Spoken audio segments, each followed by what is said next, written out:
তেলাওয়াত করতে শুরু করছে। সুবহানাল্লাহ। কোন আয়াত? সূরা তাওবার ৮০ নম্বর আয়াত। বলুন কোন আয়াত?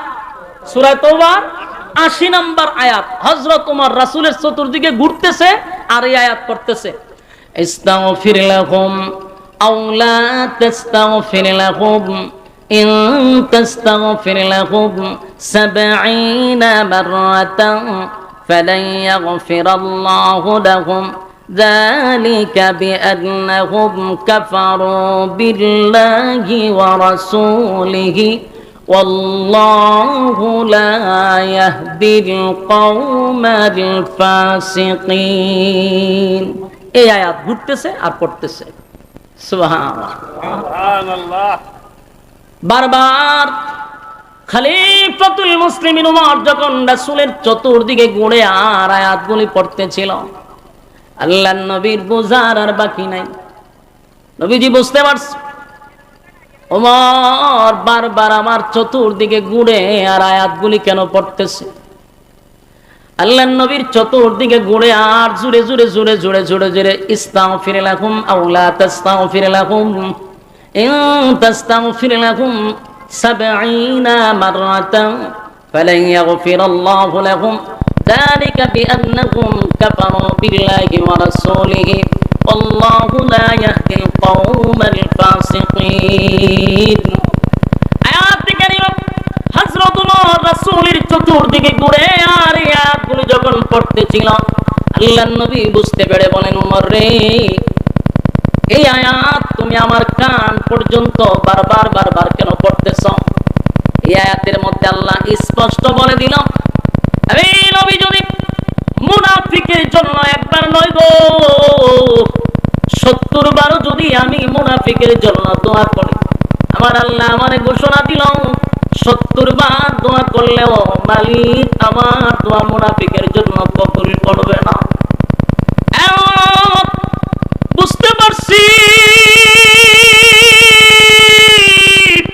কেন বারবার বারবার এই আয়াত তুমি আমার কান পর্যন্ত পৌঁছায়া দিচ্ছ। আমার বোঝার বাকি নেই। ওমর রে, তুমি কি বোঝাইতে চাও? হযরত ওমর বলেন, নবী গো, ডাইরেক্ট তো আপনাকে কিছু বলতে পারি না, আপনি আল্লাহর পয়গম্বর, কিন্তু আমার ভিতরের জ্বালা যন্ত্রণা সহ্য করতে পারি না, আমি বরদাস্ত করতে পারি না। যেই লোকটা জীবনটা পর আপনি নবীর বিরোধিতা করল, জীবনটা পর ইসলামের ক্ষতি করল, যেই লোকটা আপনাকে মারার জন্য গভীর ভাবে ষড়যন্ত্র করলো, কেমনে গো আপনি নবী তার জানাজা পড়ার জন্য মাঠে আসছে? আমি ওমর বরদাস্ত করতে পারি না গো নবী, আপনাকে অর্ডার দিতে পারলাম না, এই জন্য আমি কোরআনের আয়াত আপনার কান পর্যন্ত বারবার পৌঁছায়া দিচ্ছি। এখন নবীজি আপনি এই মুনাফিকের জানাজা পড়ায়েন না গো নবী। আল্লাহর নবী বলেন, ওমর, এই আয়াতের মধ্যে রব্বে কারীম কোথাও, এই আয়াতের কোথাও তো আল্লাহ একবারও বলে নাই যে আমি জানাজার নামাজ পড়াইতে পারবো না। এই আয়াতের মধ্যে কি আছে কোথাও যে জানাজার নামাজ আপনি পড়ায়েন না? এই আয়াতে আল্লাহ বলছেন ৭০ বার দোয়া করলেও আমার মালিক দোয়াটা কবুল করবে না, কিন্তু আমার মালিক একবারের জন্য বলে নাই যে আমি নামাজ পড়াবো না। হে উম্মত, আমার আল্লাহ এত দয়া মায়া কেন দিল বল? আমি নবীর ভিতরে এত মায়া, আমার মালিক বলছে ৭০ বার দোয়া করলেও দোয়াটা কবুল করবে না, কিন্তু আমি নবীর ভিতরে এত মায়া, এত দয়া আল্লাহ কেন দিল? আমার মনটা চায় রে, আমার মনটা চায়, আমার মালিক ৭০ বার বলছে, আমার মনটা চায় আমি ১০০ বার গুনাহগারের জন্য দোয়া করি।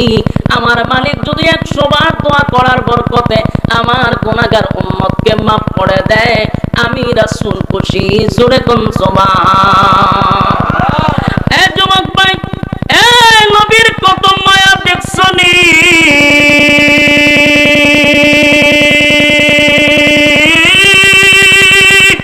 আল্লাহ রাব্বুল আলামিন ৭০ বার বলছে দোয়া করলে কবুল হবে না। পয়গম্বর বলে আমার মনটা চায় ৭০ 70 বার নয় গো, আমার মালিক যদি 100 বার দোয়া করলে কবুল করে, আমি রাসূল আমার উম্মতের জন্য 100 বার দোয়া করতে রাজি। হযরত ওমর চিন্তা করলো কোনো লাভ হবে না, কারণ আয়াতের কোথাও তো নামাজের নিষেধের কথা বলে নাই, নবীর সিদ্ধান্তটাই চূড়ান্ত হবে। কিন্তু ওমরের মনের মধ্যে বড় কষ্ট, ওমর বরদাস্ত করতে পারে না, সহ্য করতে পারতেছে না। ওমর তো জানে টাটকা মুনাফিক, আইরে আমার না নবীর বিরুদ্ধে কত না ষড়যন্ত্র করলো। এই লোকটা না ইসলামের 12টা বাজাইলো, এখন কেমনে গো আমার নবী তার জানাজা পড়াবে, কোনোভাবেই বরদাস্ত করতে পারে না। এই যুবক ভাই, এই জন্য উমরের বিষয়টা ব্যতিক্রম। উমর ছিলেন আলাদা ব্যতিক্রম। যদি নবীর পরে কোন নবী আসতো তাহলে আল্লাহর নবী বলেন উমর রে আল্লাহর নবী বানায়া দিত, জোরে কোন সুবহান। মেজাজ ছিল মারাত্মক। ইসলামের ব্যাপারে যদি কেউ কটূক্তি করে হযরত ওমর এটা বরদাস্ত করতে পারতো না। এই যুবক ভাই, হযরত ওমর বরদাস্ত করতে পারলো না।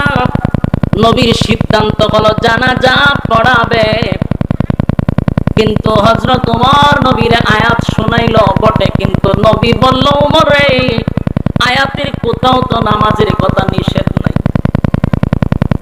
হযরত ওমর দাঁড়ায় আছে, মনটা বেশি ভালো না, আসমানের দিকে বারবার তাকায়, বারবার আসমানের দিকে তাকাইয়া হযরত ওমর বলতেছিল আল্লাহ দুয়ার কথা নিষেধ করলেন, জানাজার কথাটা নিষেধ করে দেন। আল্লাহ জিবরাইল পাঠাইয়া আয়াত নাজিল করে এই মুনাফিকের জানাজা বন্ধ করে দেন, আমি ওমর এটা বরদাস্ত করতে পারি না।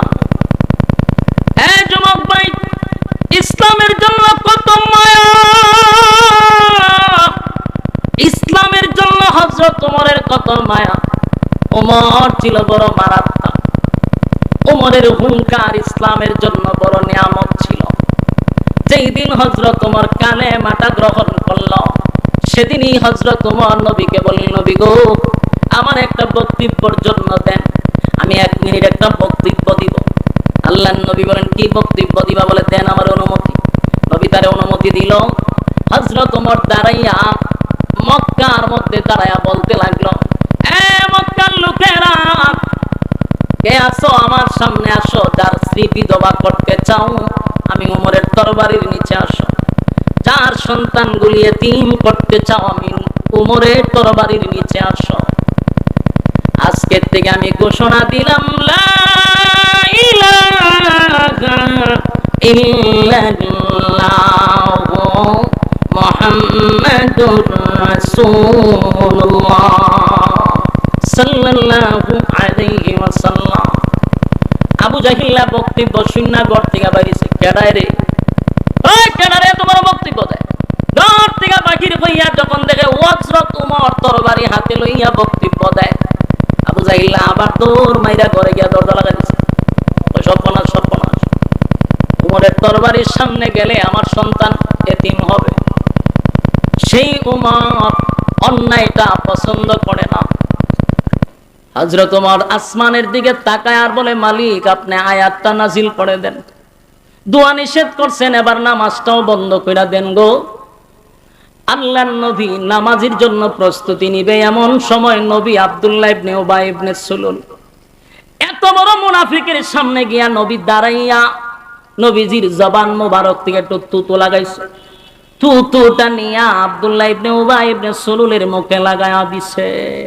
সুবহানাল্লাহ বাড়িতে গিয়া এত বড় মুনাফিকের মুখে নবীর তুতু লাগাইছে। সমস্ত সাহাবীরা অবাক। আল্লাহর নবী বলেন আব্দুল্লাহ রে আমি নবীর মুখের তুতু তোর আব্বার মুখে লাগাইছি কেন জানোস? তোর আব্বারে যেন আমি নবীর মুখের তুতুর বরকতে আল্লাহ মাফ করে দেয়। কথাগুলি দিলের কান লাগায়া শুনেন, এখান থেকে আমাদের শিকার আছে, শিকার আছে। কোন পড়ে আল্লাহর হাবিব নিজের জুব্বাটা খুলছে, কইলা মুনাফিকরে কাপন স্বরূপ পড়ায়া দিছে। সুবহানাল্লাহ বাড়ি গিয়া এ যুবক ভাই, এ নবীর জুব্বার কত দাম, কত দাম, কত দাম, কত দাম। নবীর জুব্বা সাধারণ নয় গো, নবীর জুব্বাটা সাধারণ নয়। সাহাবীরা এমন দৃশ্য দেখিয়া মাটিতে পইরা গইরাইয়া গইরাইয়া গইরাইয়া কান্দে আর বলে, সাহাবী হইয়াও নবীর জুব্বা পাইলাম না, নবীর জুব্বাটা পাইলাম না। একটা টাটকা মুনাফিক হইয়া কেমনে গো নবীর জুব্বাটা পাইল, বরদাস্ত করতে পারি না। সাহাবীরা গইরাইয়া কান্দে, গইরাইয়া কান্দে। হযরত ওমর আরো রাগান্বিত হয়ে গেল, কেমনে রে এত বড় মুনাফিক নবীর মতো একটা পয়গম্বরের জুব্বা একটা মুনাফিকে পাইলো, আমি কেমনে বরদাস্ত করি। সাহাবীরাও কান্দে, আমরা জুব্বা পাইলাম না, মুনাফিকে কেমনে জুব্বা পায়। সুবহানাল্লাহ। আল্লাহর নবী বলেন, আব্দুল্লাহ শুন, আমি তোর আব্বারে জুব্বা কেন দিলাম জানোস নি? তোর আব্বারে জুব্বা কেন দিলাম জানোস? আমি এমনি এমনি তোর আব্বারে জুব্বা দেই নাই। বদরের যুদ্ধে যখন সাহাবীরা শাহাদাত বরণ করছে, হায় রে তাদেরকে কাপন পরানোর মতো কোনো কাপন নাই। সাহাবীরা নিজের শরীরের জুব্বাগুলি খুলে খুলে সাহাবীদেরকে কাপন পরাইয়া দাফন করতেছে। এমন সময় আমার চাচা আব্বাস রাদিয়াল্লাহু তাআলা মোটা ছিল, মোটা ছিল, স্বাস্থ্যবান ছিল, লম্বা ছিল, যা তার জুব্বা আমার চাচার পরনে লাগে না। আব্দুল্লাহ রে, সেদিন তোর আব্বা চোখ শরমে লজ্জায় নিজের জুব্বাটা খুলে আমার চাচারে কাপন স্বরূপ পড়ায়া দিছিল। আমি তোর আব্বার কাছে ঋণী ছিলাম, আজকে আমি নবীর জুব্বাটা দিয়া ঋণ থেকে আমি মুক্ত হয়ে গেলাম। একটা জবান বন্ধ রাখবেন না, জুরে কোন আল্লাহু আকবার। আরো জুরে কোন আল্লাহু আকবার। ঈমানের আওয়াজ দিয়ে বলেন আল্লাহু আকবার।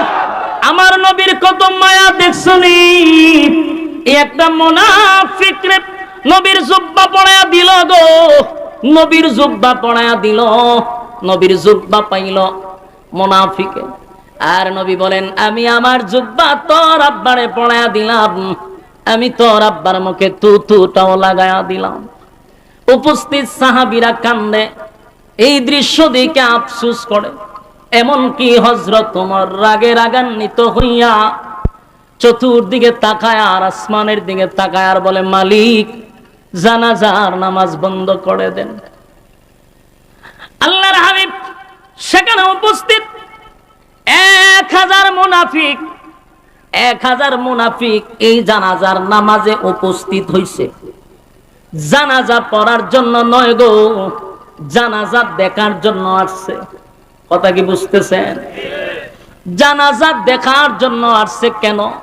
যেই লোকটার বিরোধিতা জীবনটা বর আমাদের নেতায় করল, যেই লোকটার বিরোধিতা জীবন বর আমাদের নেতায় করে গেল, সেই নেতার জানাজা আব্দুল্লাহর পুত্র মুহাম্মদ কেমনে পড়াবে, এই দৃশ্যটা দেখার জন্য আব্দুল্লাহ ইবনে উবাই ইবনে সুলুলের যতগুলা কর্মী ছিল সব জানাজার ময়দানে আসছে জানাজার নামাজটা দেখার জন্য। 1000 মুনাফিক এই দৃশ্যটা দেখে চোখ দিয়ে পানি ছাড়ে আর বলে, কার বিরুদ্ধে এতদিন আমরা অবস্থান নিলাম, কার বিরোধিতা করলাম রে, কারে মারার জন্য ষড়যন্ত্র করলাম। যেই লোকটার বিরোধিতা আমরা করলাম জীবনটা বর, আমাদের লিডারের নেতৃত্বে আমরা তার বিরোধিতা করলাম, এত বড় দুশ্মনের প্রতি যদি তার এত মায়া হয়, মহব্বত হয়, দুশ্মনের প্রতি যদি এত ভালোবাসা হয় রে, তাহলে এই লোকটার বন্ধুর জন্য কত মায়া। 1000 মুনাফিক বলে, তাকায়া দেখ দুশ্মন ছাত্র মুহাম্মদের কত মায়া, দুশমনের প্রতি যদি এত মায়া হয়, তার বন্ধু যদি হয়ে যাই, বলো না কতটা মায়া মহব্বত করবে। যার বিরোধিতা করলো তার মুখে তুতু লাগায় দে রে, নিজের জামাটা খুলে তারে কাপন পরায়া দে। এই লোকের বিরোধিতাটা জীবনভর করলাম। 1000 মুনাফিক আসছিল জানাজা দেখার জন্য। 1000 মুনাফিক দৌড়াইয়া রাসূলের কাছে গেল, গিয়া বলে, গো নবীজি, অন্যায় করে ফেলেছি, অপরাধ করে ফেলেছি, জীবনটা বড়, আপনি নবীর বিরোধিতা করলাম, আপনাকে মারার জন্য ষড়যন্ত্র করলাম। এর নেতৃত্ব দিছে যে মারা গেল, আব্দুল্লাহ ইবনে উবাই ইবনে সালুল। আমাদের নেতা আজকে মারা গেছে, এই নেতার নেতৃত্বে আপনার বিরোধিতা করলাম, মারার জন্য ষড়যন্ত্র করলাম, কিন্তু আজকে আপনার আখলাক আর চরিত্র দেখে পাগল হয়ে গেলাম। এমন ভালো মানুষ কোনদিন মানুষের ক্ষতি করতে পারে না।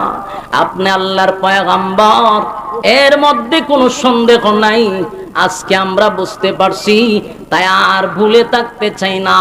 পড়ায়া দেন লা ইলাহা ইল্লাল্লাহু মুহাম্মাদুর রাসূলুল্লাহ সাল্লাল্লাহু আলাইহি ওয়াসাল্লাম। এ যুবক বাপ, একজন মুনাফিক মারা গেল, একজন মুনাফিক মারা গেল। বলো না কত হাজার মুনাফিক কালেমা পড়ল। আর জুড়ে আপনারা কি বিরক্ত লাগতেছে? আওয়াজে বোঝা যায় কি বিরক্ত আমার প্রতি।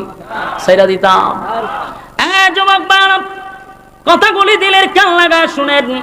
মারা গেল একটা মুনাফিক, কিন্তু কালেমা তো পড়ল 1000 মুনাফিক। সুবহানাল্লাহ। বলুন তো কিসের কারণে? নবীজির আখলাক দেখা। সুবহানাল্লাহ।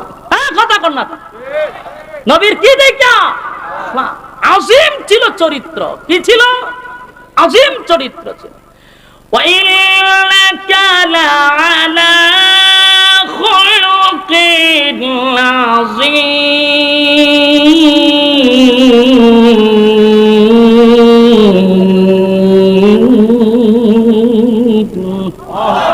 আজিম চরিত্র। নবীর চরিত্র দেখা 1000 মুনাফিক কালেমা পড়ছে। কথা বল না দি। তোমার আর আমার চরিত্র দেখা মানুষ আরো খারাপ শয়তান হয়। বাস্তব না বাস্তব? আফসোস। নবীর তরিকা অনুযায়ী আমরা যারা চলি, আমরা বুঝা দরকার নবীর শুধু আখলাক আর চরিত্র দেখা 1000 বেঈমান কালেমা পড়ছে। কথা কয় না দি। আমরা যারা নবীর আদর্শ অনুযায়ী চলতে চাই, আমাদের চরিত্র ঠিক করা দরকার। আজকে আমাদের আখলাক দেখলে ইসলাহ না হইয়া আরো ইসলাম হয় মানুষ। না কষ্ট পাইতেছ? বাস্তবতার দিকে বলতেছি। আমার বাড়ি হবিগঞ্জে, তেলিয়াপাড়া আমার বাড়ি। আর আপনার বাড়ি মনে করুন আইডল। না আইডল, এটা আইডল। আমার বাড়ি কোন তেলিয়াপাড়া। আমি যদি কোনো ভুল করে থাকি, আপনি আইরল বইয়া আমার বিরুদ্ধে বক্তব্য দিয়ে আমার বালা করতে পারবে? কথা কইনা দি। আপনার ভিতরে যদি উম্মতের প্রতি এত দরদই থাকে, উম্মতের প্রতি এত মায়াই থাকে, আপনার উচিত আইরল থেকে আমার কাছে যাওয়া। আমার কথাটা আপনারা একটু মনোযোগ দিয়ে শুনেন। আমি জানি বিরুদ্ধে আছে অনেক, কিন্তু বালিশের সঙ্গে মাথা লাগায়া কথাগুলো একটু অ্যানালাইজ করেন। আপনার যদি উম্মতের প্রতি মায়া মহব্বত থাকে, তাহলে আইরল না তাইকে আপনি যাইবেন তেল্লাবাড়া গিয়ে আমারে বুঝাইবেন যে আমি ভাই উম্মতের দরদি, আপনারা আমি ইসলাহ করতে আসছি। কিন্তু আপনার বাড়ি আইরল, আমার 14 গোষ্ঠী আপনি কেন বই উদ্ধার করতেছেন সোশ্যাল মিডিয়ার সামনে? এটা যখন আমার কাছে যাইবে আমি দেখবার, তখন আপনার প্রতি আমার ভক্ত শ্রদ্ধা বাড়বে না কমবে? কারণ আপনার উদ্দেশ্য তো আমার ইসলাহ করার না।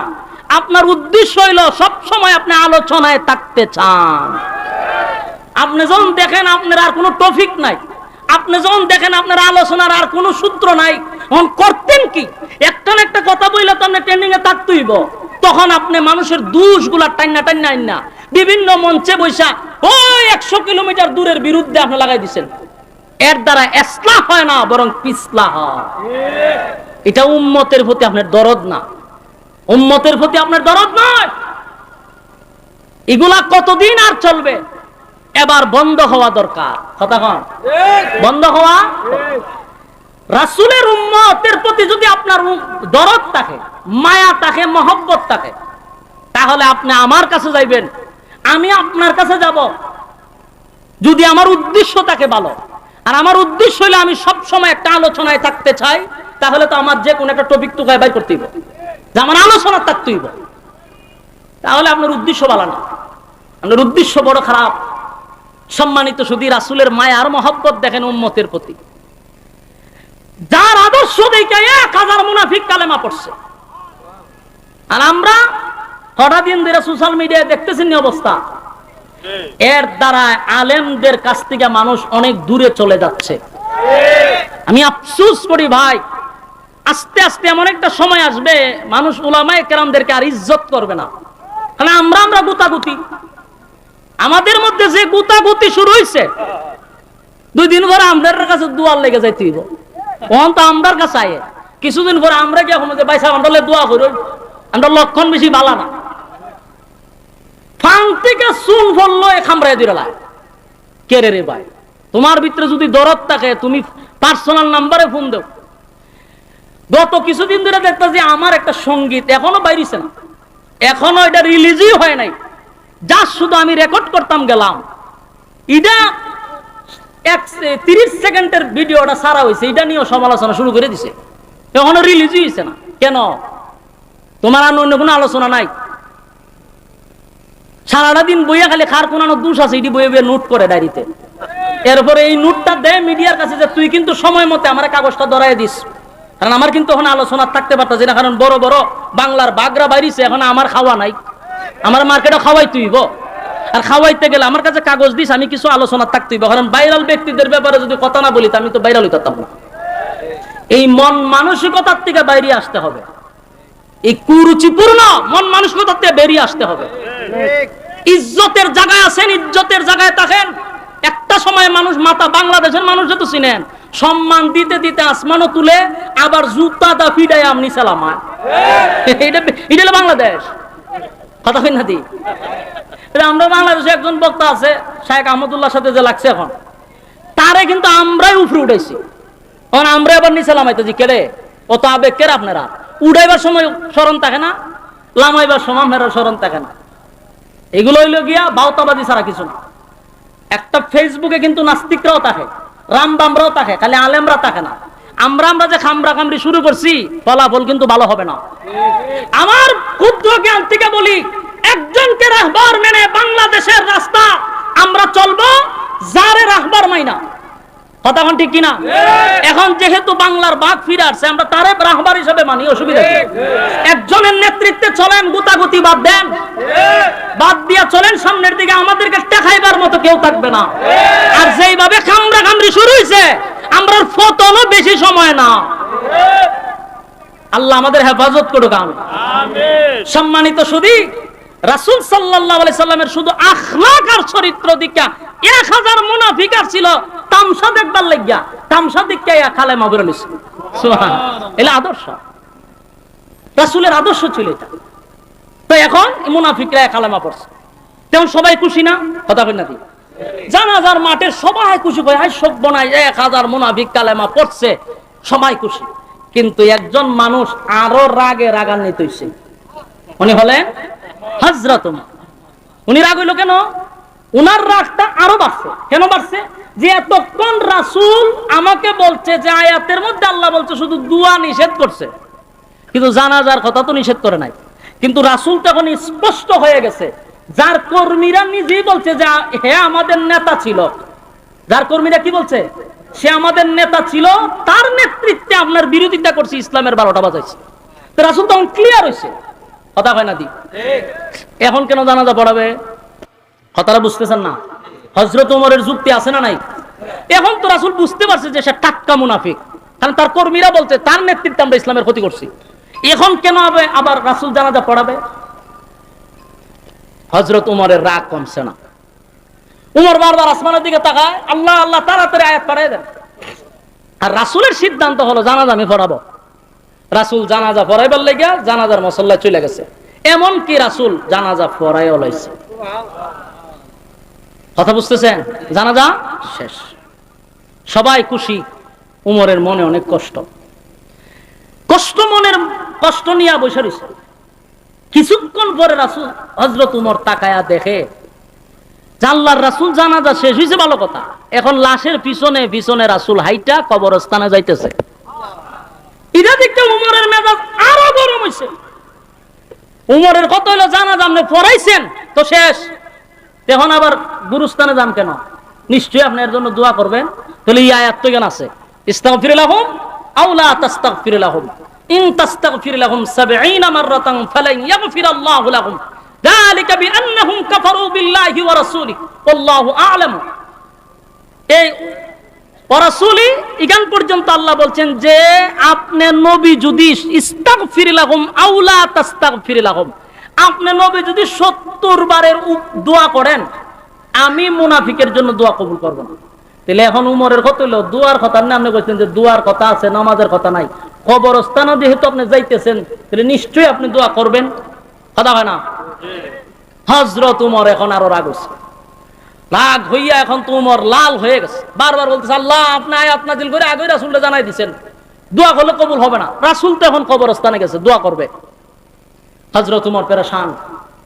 রাসূল সাল্লাল্লাহু আলাইহি সাল্লাম যখন মুনাফিকের দাফন কাফন হইল, এবার রাসূল 2 হাত উত্তোলন করবে মুনাফিকের জন্য দোয়া করার জন্য। এমনি জিবরাইল আয়া হাজির। সুবহান, কার জোরে কোন? জিবরাইল আয়া হাজির হয়ে।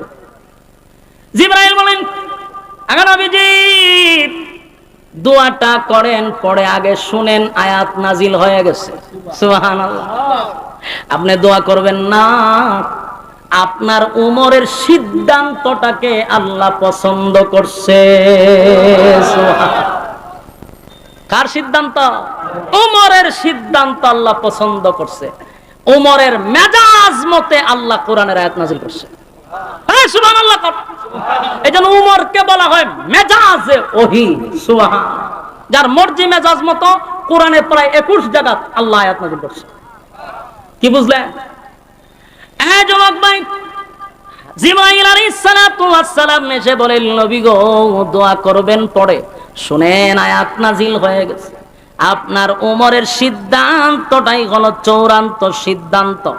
আপনার উমরের সিদ্ধান্তটা আল্লাহ বড় পছন্দ করছে। আগে নবীজি আয়াত কারিমা নাযিল করে আল্লাহ জানায়া দেয় ওয়ালা